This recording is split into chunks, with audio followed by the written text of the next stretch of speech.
saat kita mengingat kasih anugerah Tuhan yang begitu luar biasa atas kehidupan kita. Mari kita bersama-sama menaikkan pujian, sangat besar anugerahnya.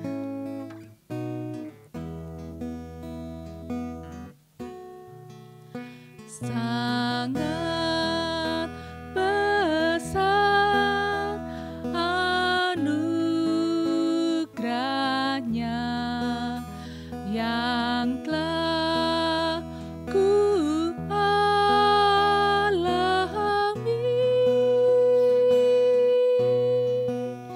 Sesaat aku dulu kalah, selamatlah aku kini. Oleh anugerah hilanglah segala takutku. Betapa indah anugerah memberi berkat restu. Sering bahaya dan jerat mengancam hidupku. Oleh anugerahku selamat ke surgaku tuju. Di rumah Bapa yang bakal terang bagai sang surya.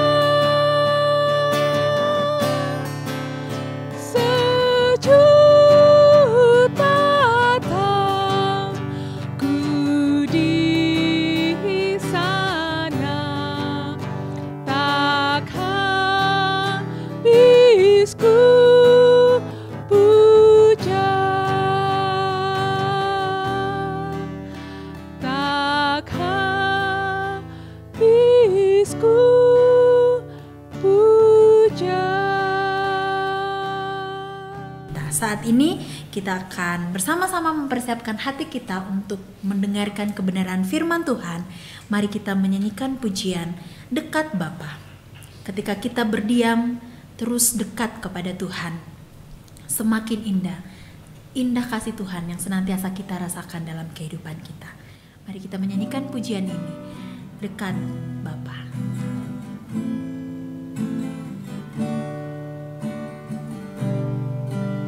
Ku berdiam dekat Bapa.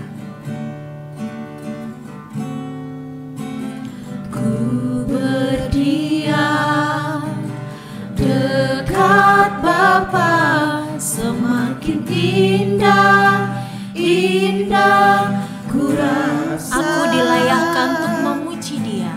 Aku dilayakkan untuk memuji Dia. Kudus-kuduslah Raja segala raja. Raja segala raja. Ku bernyanyi bagi Dia. Ku bernyanyi bagi Dia, korban terindah akan ku sembahkan. Pujianku naikkan, jiwaku bersorak. Pujianku naikkan, jiwaku bersorak. Aku diangkat semakin dekat dengan Bapa, dalam hadiratnya ku rasa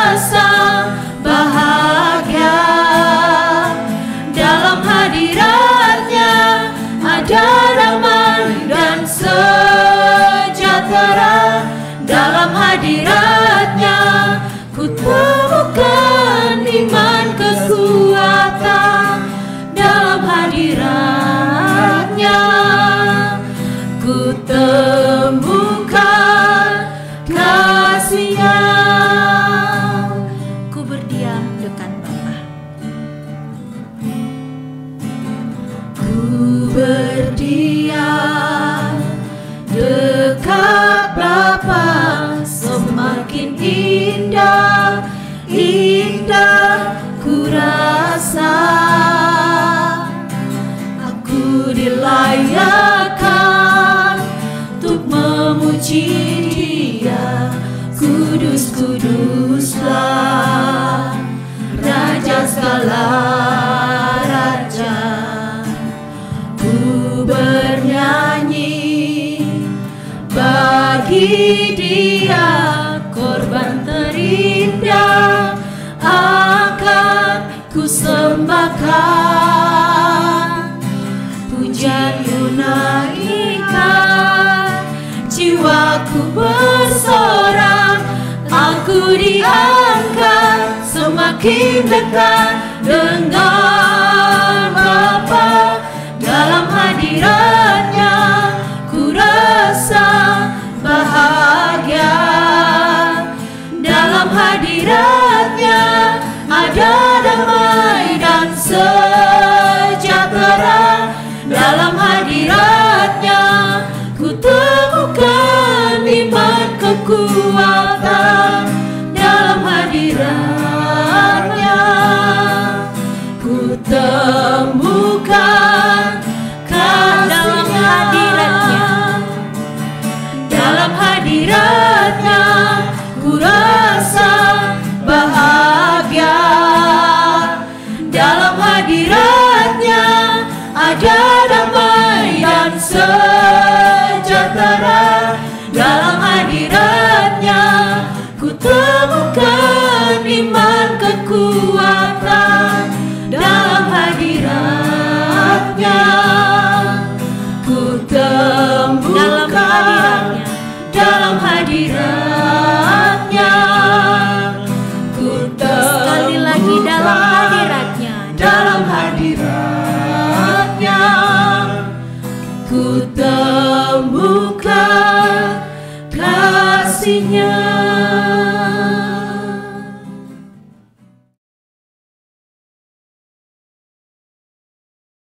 Ya, kita bersyukur pada sore ini dan sore menjelang malam kita dapat bersama-sama berkumpul di dalam persekutuan doa ini. Kita akan belajar dari Mazmur 140 ya. 140 ayat 1 sampai ayat yang ke-14. Saya akan share sebentar. Ya, kita diperhadapkan pada berbagai masalah ya. Masalah dan situasi dan bagaimana kita menyikapi ya. Apakah pandangan kita terfokus kepada masalah-masalah di sekeliling kita atau kita mau memandang Tuhan ya, dan memandang Tuhan yang memampukan kita dan menolong kita dapat mengatasi berbagai persoalan yang Tuhan izinkan supaya kita hadapi. Nah, kita mau belajar dari Mazmur 140, pentingnya kita berdiam di hadapan Tuhan. Ya, kalau kita berdiam di hadapan Tuhan, kita melihat Tuhan ya. Kita bisa membayangkan ya, kalau kita ada bersama-sama dengan orang yang dekat dengan kita, berhadap-hadapan, ngobrol, sharing, saling mendengarkan. Nah, kita juga senang kalau diperhatikan oleh orang yang sangat kita percaya ya. Dan rasanya ada sesuatu yang tidak dapat kita peroleh di tempat lain, ya, di tempat lain. Itulah sebabnya kita belajar melalui Mazmur ini, kita belajar berdiam di hadapan Tuhan. Ya. Mari kita membaca Mazmur 140. Ini ditulis sampai ayat 13 sampai ayat 14 ya, harusnya ya di di terjemahan Alkitab kita. Coba kita baca, perhatikan Mazmur ini ya. Untuk pemimpin biduan, Mazmur Daud. Luputkanlah aku, ya Tuhan, daripada manusia jahat. Jagalah aku terhadap orang yang melakukan kekerasan, yang merancang kejahatan di dalam hati, dan setiap hari menghasut-hasut perang. Mereka menajamkan lidahnya seperti ular, bisa ular senduk ada di bawah bibirnya. Peliharalah aku, ya Tuhan, terhadap tangan orang fasik. Jagalah aku terhadap orang yang melakukan kekerasan, yang bermaksud menjatuhkan aku. Orang congkak dengan sembunyi memasang jerat terhadap aku, dan mereka membentangkan tali-tali sebagai jaring. Di sepanjang jalan mereka menaruh perangkap terhadap aku. Aku berkata kepada Tuhan, Allahku Engkau, berilah telinga ya Tuhan kepada suara permohonanku. Ya Allah, Tuhanku, kekuatanku, keselamatanku, Engkau menudungi kepalaku pada hari pertarungan senjata. Ya Tuhan, jangan penuhi keinginan orang fasik, jangan luruskan tipu rencananya. Orang-orang yang mengelilingi aku meninggikan kepala. Biarlah bencana yang diucapkan mereka menimpa mereka. Biarlah ia menghujani mereka dengan bara api. Biarlah ia menjatuhkan mereka ke dalam jurang sehingga tidak bangkit lagi. Pemfitnah tidak akan diam, tetap di bumi. Orang yang melakukan kekerasan akan diburu oleh malapetaka. Ayat 13, 14, aku tahu bahwa Tuhan akan memberi keadilan kepada orang tertindas dan membela perkara orang miskin. Sungguh orang-orang benar akan memuji namamu. Orang-orang yang jujur akan diam di hadapanmu. Coba perhatikan ayat 13 sampai 13 dan 14 ya. Ini tadi di judulnya Mazmur sampai ayat 13 ditulisnya, tapi sampai ayat 14. Aku tahu bahwa Tuhan akan memberi keadilan kepada orang yang tertindas dan membela perkara orang miskin. Sungguh orang-orang benar akan memuji namamu. Orang-orang yang jujur akan diam di hadapanmu. Saudara-saudara, betapa indahnya kalau kita tahu siapa Tuhan. Ya. Dan bagaimana Ia berkuasa mengatasi segala sesuatu. Dan Dia punya cara untuk menyatakan pertolongannya. Sehingga orang benar yang berdiam di hadapan Tuhan akan memuji-muji, akan bersyukur, ya, akan bersukacita. Nah, mari kita belajar dari bagian ini mengapa kita perlu berdiam di hadapan Tuhan dan menantikan Tuhan bertindak. Itu hal yang sangat penting. Ya. Yang pertama yang harus kita perhatikan di sini, ketika kita berdiam di hadapan Tuhan, menantikan Tuhan bertindak, kita tidak fokus pada masalah yang ada di hadapan kita. Ya. Fokusnya adalah melihat Tuhan, fokusnya adalah memandang kepada Tuhan, fokusnya adalah melihat kuasa Tuhan, fokusnya adalah melihat kebesaran Tuhan.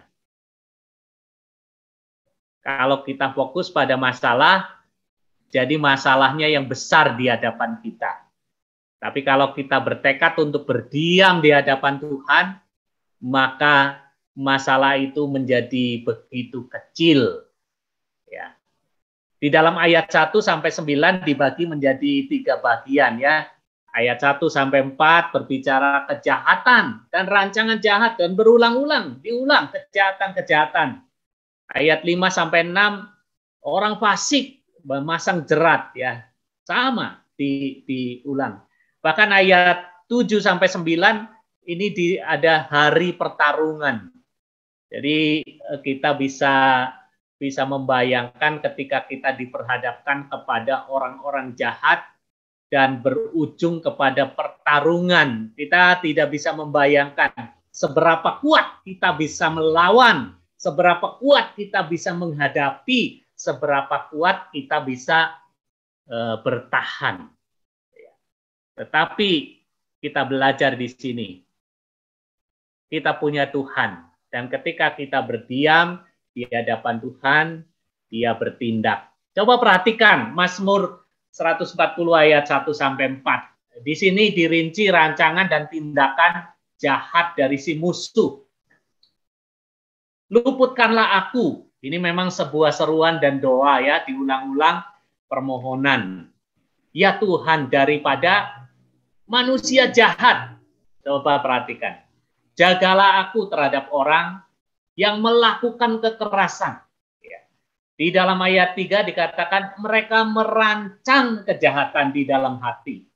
Ya, biasanya apa yang sudah ada di dalam hati muncul di dalam pikiran dan sampai kepada tindakan ya. Jadi ini sesuatu yang sangat berbahaya. Kalau sudah dirancang di dalam hati, kalau secara hukum ini kejahatan berencana ya. Kejahatan yang sudah direncanakan. Kita bisa membayangkan ya, kalau orang jahat itu maksudnya tidak sengaja, maaf ya, nggak sengaja ya. Jadi kalau nggak sengaja ya memang tidak disengaja. Tetapi kalau disengaja sudah dirancang di dalam hati, tidak ada orang yang mungkin bisa menghindar. Ya. Ketika rancangan itu sudah matang, dibuai dengan tindakan-tindakan dosa itu menjadi nyata. Manusia yang jahat, kelakuannya kekerasan, merancang kejahatan, menghasut-hasut perang. Dan ayat 4 ini menarik. Menajamkan lidahnya seperti ular.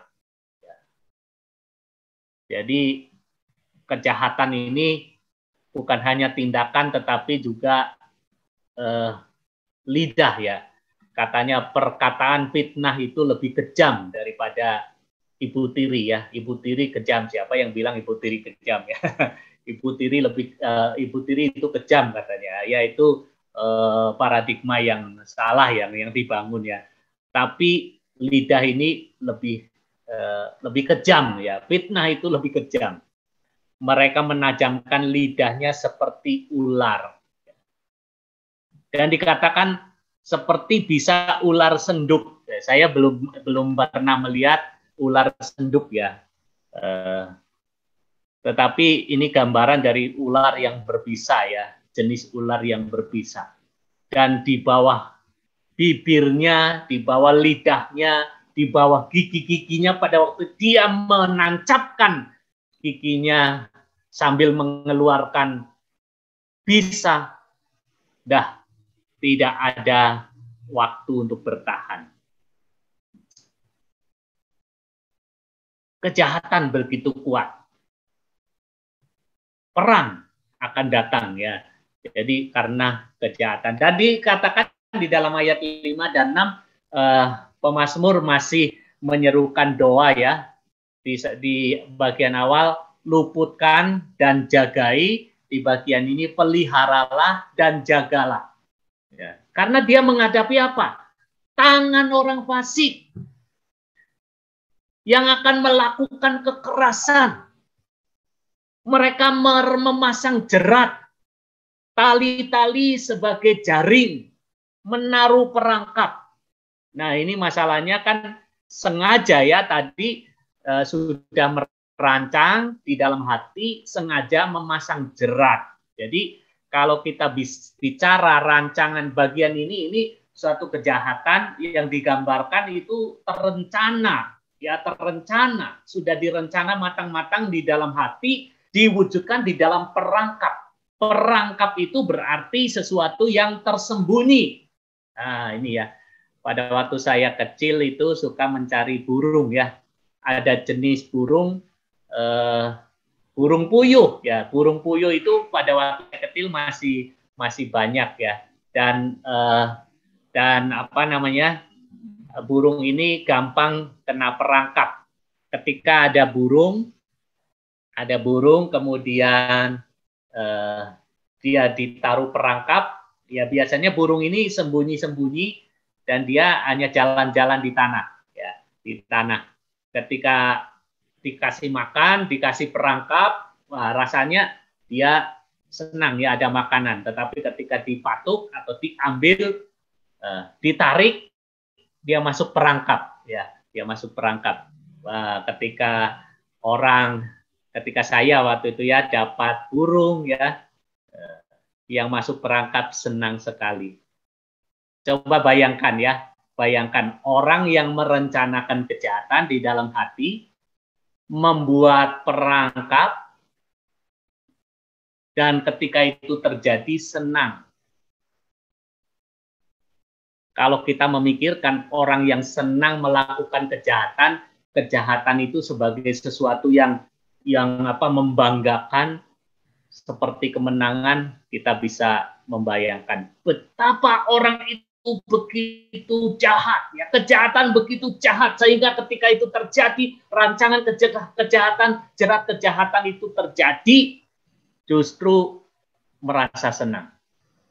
Nah, ketika Daud atau pemazmur ini menggambarkan kejahatan-kejahatan yang dihadapi itu begitu terencana, begitu kuat, dan memang ini satu kejahatan yang tidak dapat dihindari karena sudah dirancang dan ada perangkap-kerangkap.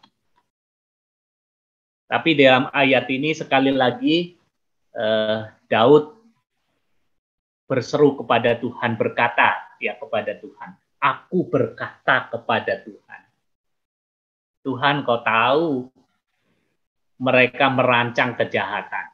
Mereka membuat jebakan-jebakan untuk membuat jerat. Tapi aku tahu Allahku Engkau. Berilah telinga ya Tuhan kepada suara permohonanku. Jadi Daud menyampaikan itu, berkata kepada Tuhan, ya Allah, Tuhanku, kekuatanku, keselamatanku, Engkau melindungi aku. Melindungi kepalaku pada hari pertarungan. Saudara, di sini masih disebutkan hari pertarungan, ya, hari pertarungan. Tipu dan rencana dari si jahat masih muncul. Tapi kita belajar di sini bagaimana Daud pemazmur ini meyakini bahwa kekuatannya, keselamatannya, pertolongannya dari Tuhan. Kita tidak berfokus pada masalah yang ada di hadapan kita. Ketika kita berdiam di hadapan Tuhan.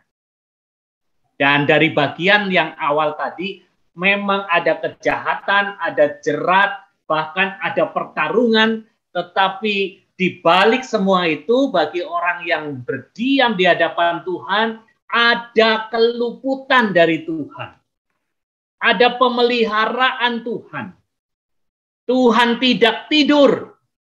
Tuhan tahu cara menolong. Ada perlindungan Tuhan. Tuhan tahu bagaimana caranya meluputkan.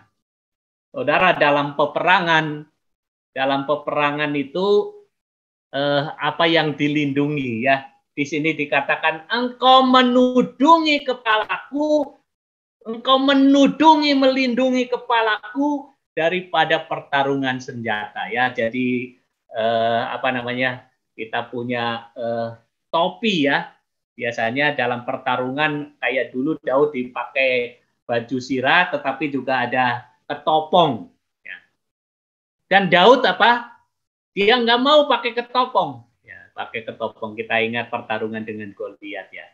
Tapi kita belajar Tuhanlah yang menjadi perlindungan, Dia yang menjadi pertolongan. Ketika kita berdiam di hadapan Tuhan, maka fokus kita melihat Tuhan yang bisa meluputkan, fokus kita melihat Tuhan pemelihara satu-satunya hidup kita, fokus kita melihat Tuhan dan caranya bagaimana Dia meluputkan.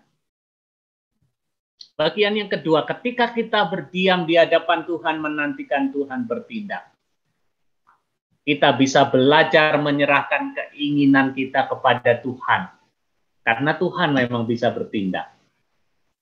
Ada keinginan dari pemazmur. Keinginan supaya orang fasik ditimpa oleh kejahatannya sendiri. Ya, memang itu keinginan ya. Keinginan dari pemazmur. Dikatakan biarlah, biarlah, biarlah. Ya.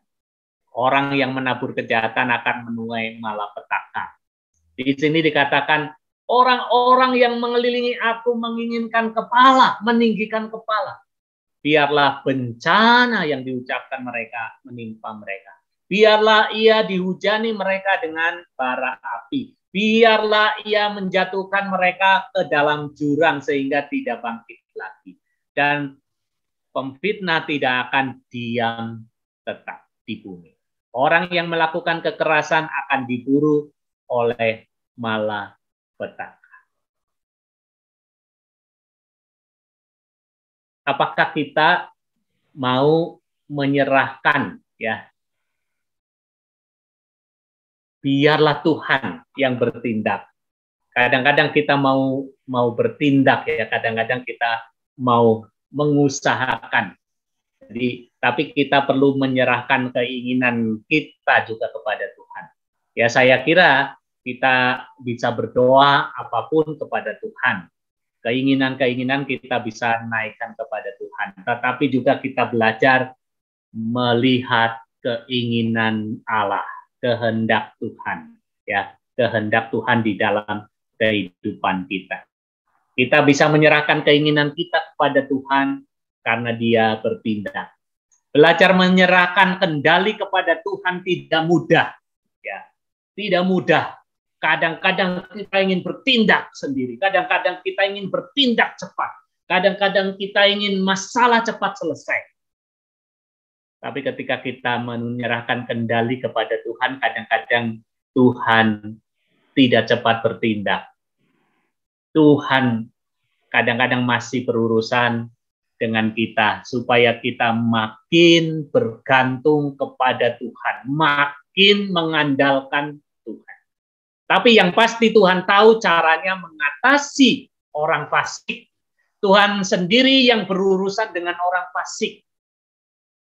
Kalau kita belajar di dalam Perjanjian Lama, Tuhan sendiri sebenarnya yang berurusan dengan orang fasik.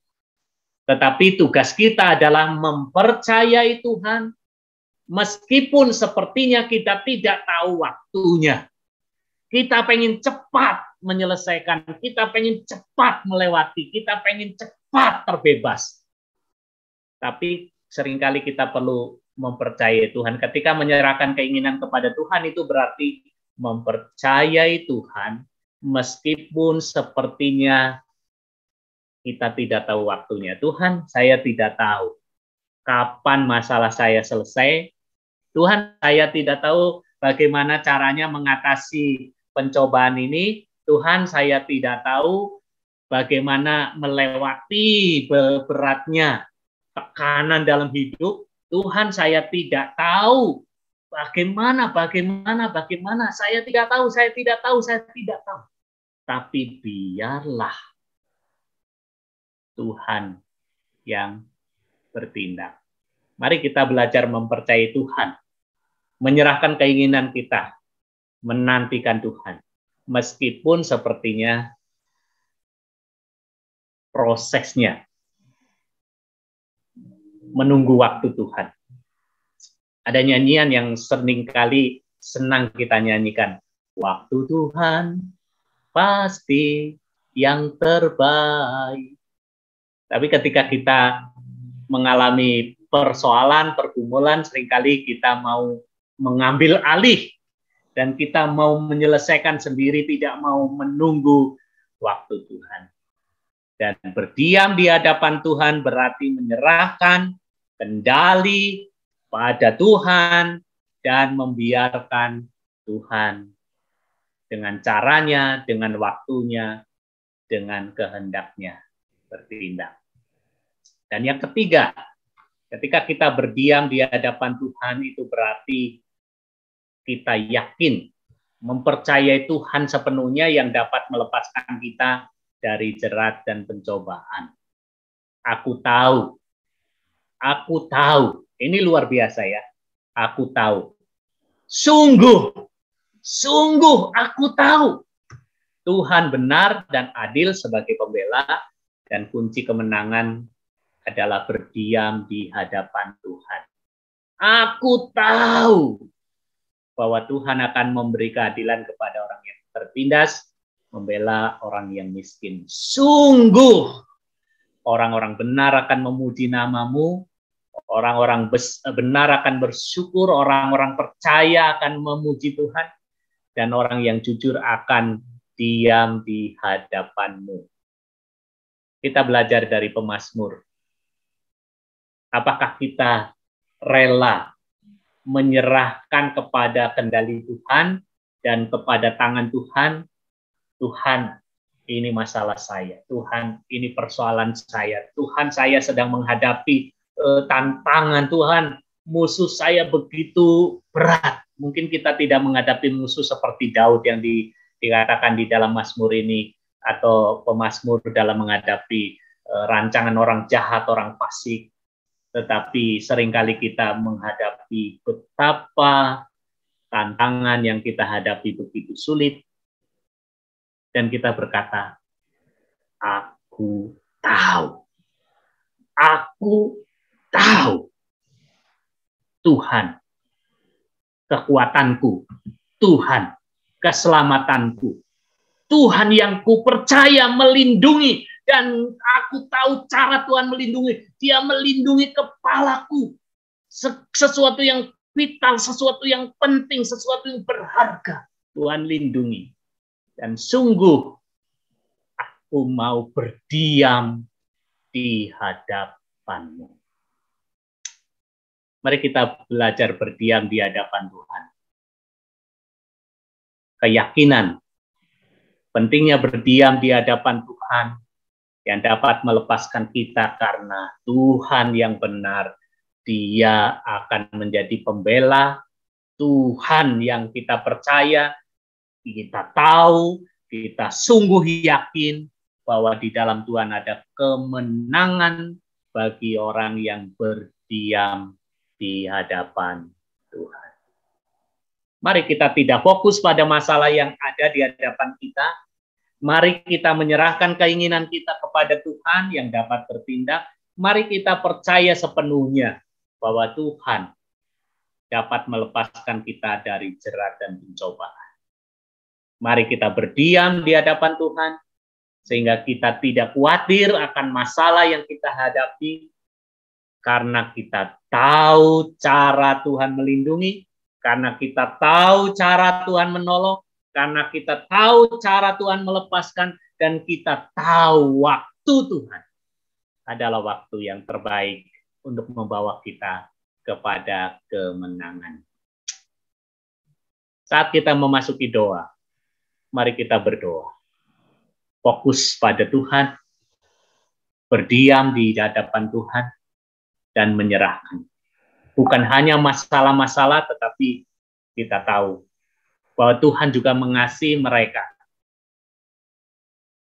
Bahkan kita perlu mendoakan orang-orang yang mungkin merugikan kita. Kita berdoa untuk orang-orang berdosa, supaya mereka mengenal Tuhan. Kita doakan.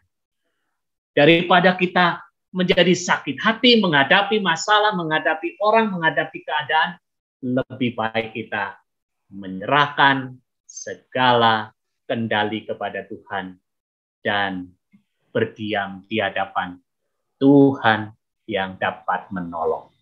Amin. Mari kita berdoa. Bapa di dalam surga, kami bersyukur, kami belajar seperti pemazmur, kami mau berdiam di hadapan Tuhan.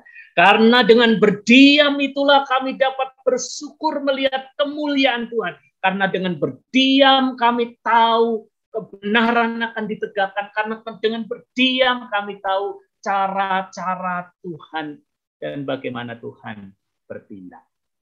Bahkan kami menyerahkan kendali kepada kehendak-Mu, waktu-Mu, dan cara-Mu Tuhan.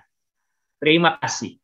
Kami serahkan doa kami serahkan waktu ini. Ketika kami berdoa, biarlah kami belajar berdiam.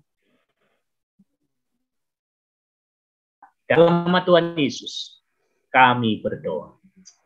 Amin. Amin.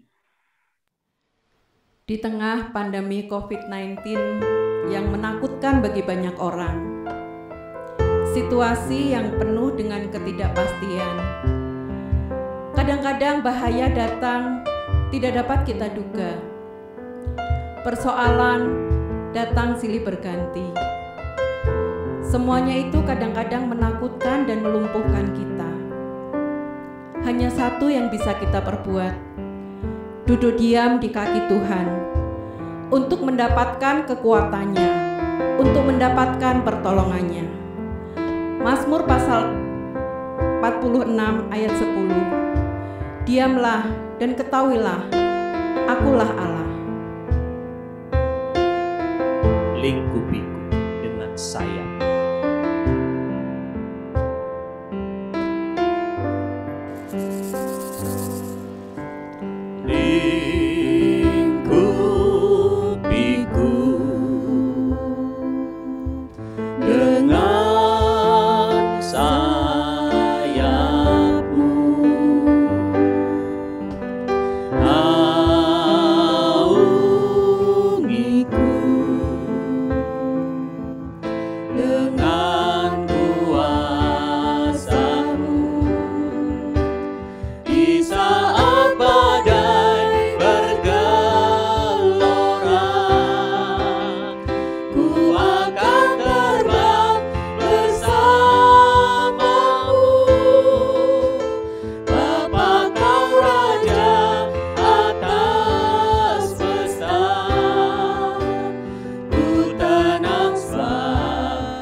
Tenang